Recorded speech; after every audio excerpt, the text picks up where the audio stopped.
Médica forense. ¿Qué tal, doctora? ¿Cómo le va? Nacho Barrio y Brenda Brecher, la saludamos aquí del Canal de la Ciudad. Muchas gracias por atendernos. De nada, ¿cómo están? A ver, en principio, Virginia, se puede saber que una condena se da en virtud de lo que se pueda probar.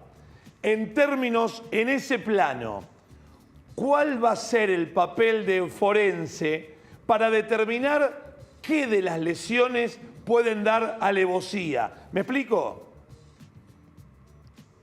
Sí, perfectamente. Hay que tener algo en cuenta antes de responder tu pregunta, y es que estamos hablando de lo que se denomina una muerte en un campo de acción violenta. Ok. ¿Sí? Para empezar. Es decir, esto quiere decir que es una muerte violenta. Por supuesto, yendo a tu pregunta, la actuación pericial es fundamental. Pero no solo la actuación de médicas forenses, sino la actuación de todas las peritas que estuvieron actuando y que estuvieron declarando durante todo el juicio. Mira, yo tengo décadas en juicios orales y décadas realizando autopsias, sobre todo en estos casos en los cuales un grupo de personas, en mi caso en general se trata de violencia institucional, un grupo de personas se dedica a golpear hasta la muerte a otra persona que se encuentra indefensa. Y hay que tener en cuenta que no se analizan las pruebas por separado, sino que se analiza todo lo actuado de manera completa. Okay. Entonces, lo que vaya a establecer, lo que estableció la autopsia, las causales de la muerte, y por supuesto la oposición y el intento absurdo de los peritos de la defensa de tratar de resquebrajar un juicio que, como te decía antes, en los 30 años que yo llevo haciendo esto, es uno de los más sólidos que he visto desde el punto de vista pericial, no solo, vuelvo a insistir, no solo desde el punto de vista médico forense, sino desde el punto de vista criminalístico, desde el punto de vista de los testimonios, desde el punto de vista de la filmación. Claro. O sea, es un caso absolutamente contundente. Okay. Hay que ver si el tribunal está a la altura de las circunstancias para una sentencia ejemplificadora, ¿no? Claro, a ver, entonces Virginia, en buen romance, una cosa es lo que ocurre y otro es la teoría. Ante la contundencia de testigos, audios, videos, planificación y demás, contra una teoría, digo puntualmente, no sé si usted pudo leer alguno de los párrafos más importantes, habla de que, bueno, que la fuerza de un golpe puede medirse, pero bueno, no necesariamente puede ser indicativo del causal de muerte. Es como teórico, ¿no? Es decir, la mayoría de estos casos de lesiones craneales mueren en nosocomio, no en el lugar. Bueno, no será un 100%. Digo, la teoría contra lo que realmente pasa. Mira, Nacho, yo te voy a decir otra vez, voy a ser reiterativa. En mis 30 años, viendo cómo matan pibes las distintas fuerzas de seguridad de todo el país, te puedo asegurar que una patada en la cabeza que produce... hay que tener en cuenta que el cráneo es un elemento duro, inelástico, que adentro tiene el cerebro, que está suelto, por decirlo en buen romance, como decís vos. Si alguien le pega una patada con suficiente fuerza a ese cráneo, el movimiento que produce el cerebro adentro del cráneo, de ese espacio, de esa caja dura, hace que el cerebro se golpee contra las paredes y eso se lesione. Y produce distintos tipos de lesiones. Así que el argumento de la defensa no solo es fútil, es una terrible estupidez. Y te diría más. Hay una mala conducta por parte de los peritos de la defensa, que es propia en estos casos, lamentablemente, con tal de embarrar la cancha, de decir un montón de mentiras que quedan flotando frente a un tribunal que está constituido claramente por abogados y abogadas que no conocen del tema, y entonces embarran la cancha, generan algún tipo de confusión. La realidad objetiva la dieron todas las peritas y todas las declaraciones que hubo durante todo el juicio. Sí. Pocas veces he visto un juicio con pruebas tan contundentes como este. Ahora, doctora, le quiero, en relación a lo que acaba de decir, tengo dos inquietudes.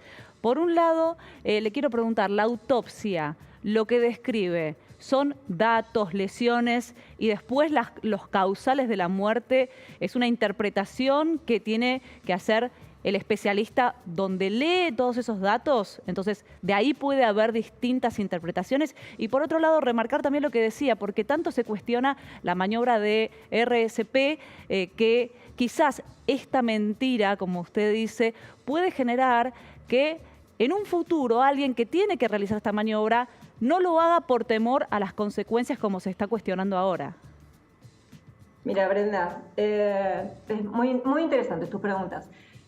Te digo lo siguiente, con respecto a las interpretaciones, y cuando hacemos una autopsia, cuando hacemos una autopsia propiamente dicha, ¿sí? El solo espacio, el solo procedimiento de la autopsia, ¿de acuerdo? Entro, realizo la autopsia, interpreto lo que veo, dejo fotografiado, filmado, informo lo que veo y luego de eso vienen lo que se denominan las consideraciones médico-legales. En las consideraciones médico-legales, todo eso que yo vi lo tengo que unir como si fuera un rompecabezas. Una vez que armé el rompecabezas, puedo llegar a las conclusiones médico-legales y decir cuál fue la causal probable de la muerte. ¿Está bien?